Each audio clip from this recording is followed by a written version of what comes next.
Good afternoon and welcome to HealthSystemCIO.com All-Stars panel, Critical Components of Today's Patient Safety To-Do List, an event produced in partnership with CHIME.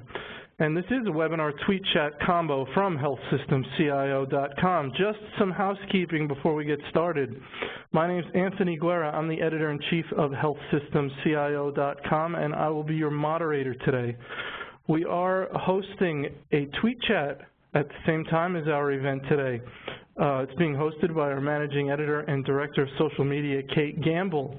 You can participate in a separate browser window or on your phone by using the hashtag HSCIOchat. And if you just want to view the tweets, you can do that in the media viewer panel on the right-hand side of your screen.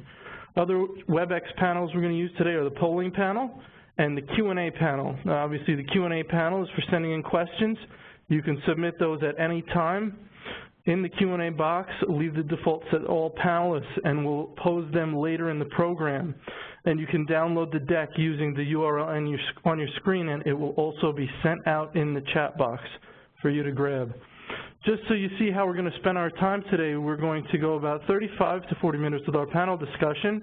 And today we have Russ Branzell, President and CEO of CHIME, Liz Johnson, CIO of Acute Care Hospitals and Applied Clinical Informatics with Tenet Healthcare, and Dr. David Bates, Medical Director of Clinical and Quality Analysis with Partners Healthcare. So certainly an all-stars panel today. And we are going to jump right in. Russ, you want to give us an overview of CHIME, please? Absolutely. Thank you, Anthony, for having us today. It's truly an honor, especially on such a critical topic.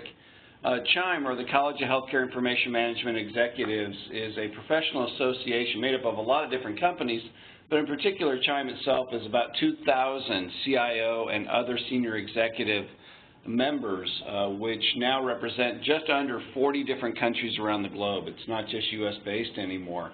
And part of that's just really a credit to how universal HIT and HIT-related issues like patient safety have become, not just for our country, but for the globe as itself.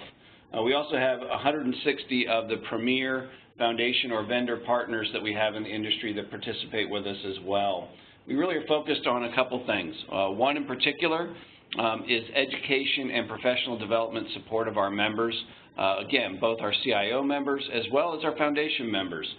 We want to make sure we do everything we can to build the skills up for individuals so they can do the best in their job in supporting the patients and the communities that they serve.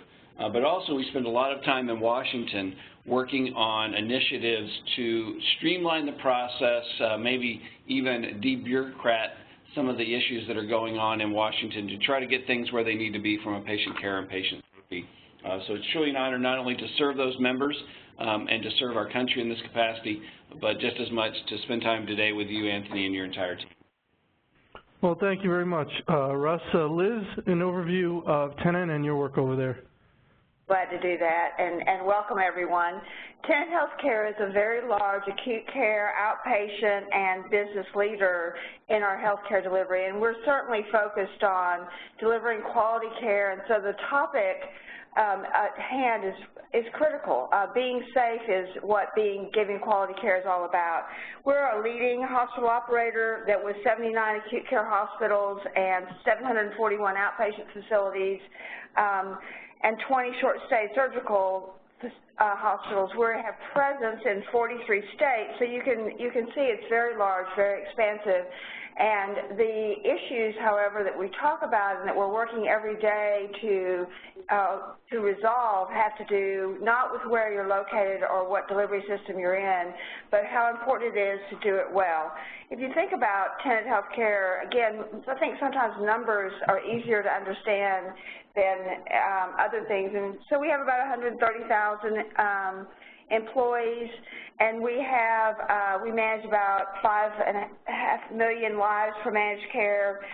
We do about 10.5 million encounters per year. So this is about healthcare, delivering safe care. I think that Anthony and Russ and David and I have a great passion for this, and I think we'll be able to deliver that message to you today. Thanks, Anthony. Thanks, Liz. Dr. Bates? Thanks, Anthony. I'm the Medical Director of Clinical and Quality Analysis at Partners Healthcare. Partners is the biggest integrated delivery system in the Northeast. We have 7 hospitals and about 3 million patients. And I also direct the Center for Patient Safety Research and Practice at Partners. Great, and we've got some little music in the background, fitting of an event like this, so no worries to that. All right, Liz, let's start with you on this next question. Patient safety is an ongoing concern in the healthcare industry, obviously, but before we get into discussing the technologies that help to support patient safety initiatives, can you give us a foundational understanding of the issues and concerns surrounding the safety of patients in the healthcare setting? And what IT leaders should be aware of? Are patients safe? This is a great question. I think many of us remember to err is human, the Institute of Medicine study that was done in 1999. And at that point, we were looking at believing there was somewhere in the range of 98,000 deaths per year.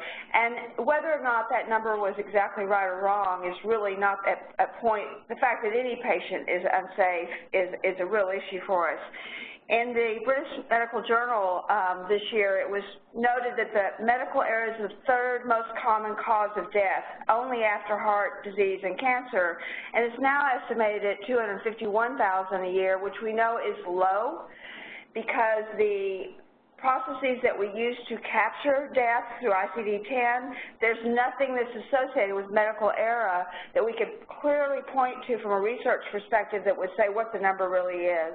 It's a really large problem for us. We know that technology can help by making errors more visible, giving us remedies to rescue our patients in the moment, and making them real humans, giving them tools and information to make better decisions. I think if we go back and look historically and we think about, from the Harvard School of Medicine or Public Health, they talk about, and we think about, when patients go to the hospital, we know they're sick. And so anything that happens as a result of that, we automatically think as a result of the disease process. But the reality of it is many things that occur within the walls of care, whether it's in a hospital or an outpatient clinic or a freestanding venue of care, is related to an error. It really boils down to that they really are not just being treated for their disease, they're also being treated for our treatments. And finally, I just want to say, this is not new. If you go back and think about Britt James from Intermountain, and think about even in the early 90s when he was talking about that 50% of our resources are based, that we use in our care, are based on trying to fix things that we broke, whether it was recovering from a human error, whether it's using an unreliable product or doing an unnecessary treatment, or just being inefficient. So the problem is real and the problem is very, very large. Very good. Dr. Bates, anything you want to add on to that? Yes, I would say that I would agree with what Liz said. I would say that the number of patients that is injured is substantial. When you look carefully, it's somewhere between 1 in 10 and 1 in 4 patients. We've gotten better at finding the injuries. The main causes of injuries are drugs, infections, pressure ulcers, falls, deep venous thromboses, and surgical errors. And one that I would throw in that we're starting to count now is decompensation.